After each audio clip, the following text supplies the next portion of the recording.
Israeli বাহিনীর বাধা পাশ কাটিয়ে এখনও অবরুদ্ধ গাজা উপত্যকার দিকে ছুটছে গ্লোবাল সুমুদ ফ্লোটিলার সর্বশেষ জাহাজ দি মেরিনেট। ত্রাণবাহী বহরের অন্য সব জাহাজ আটকাতে পারলেও এখনও পর্যন্ত পোল্যান্ডের পতাকাবাহী জাহাজটিকে আটকাতে পারেনি ইসরায়েলি নৌবাহিনী। সংগঠনটি ইনস্টাগ্রামে এক পোস্টে জানায়, গত ২৪ ঘণ্টায় ২১টি জাহাজ আটক নিশ্চিত হয়েছে।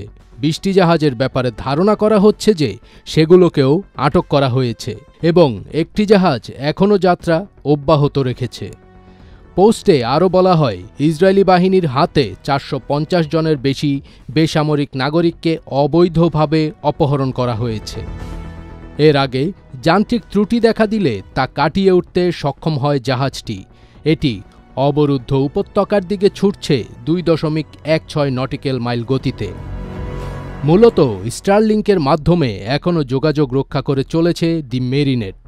এর আগে সুমুদ বহরের ৪৪টি নৌযানের মধ্যে ৪৩টি জব্দ করে ইসরায়েলি বাহিনী।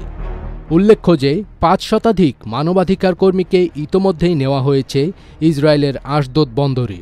পরবর্তীতে তাদের ফেরত পাঠানো হবে নিজ নিজ দেশে।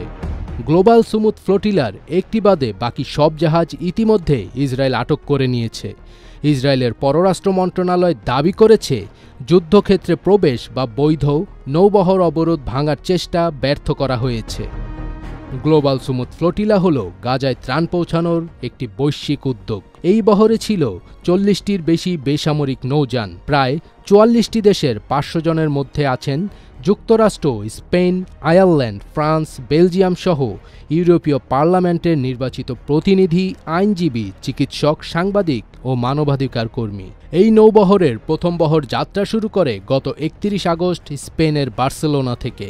পরে ১৩ থেকে ১৫ সেপ্টেম্বর তিউনিসিয়া ও ইতালির সিসিলি দ্বীপ থেকে আরও কিছু নৌযান যুক্ত হয়। এছাড়া গ্রিসের সাইরাস দ্বীপ থেকেও কয়েকটি নৌযান বহরে যুক্ত হয়ে গাজামুখী ত্রাণ যাত্রায় অংশ নেয়। ফার্স্টবিট তাজ, এটিএন বাংলা।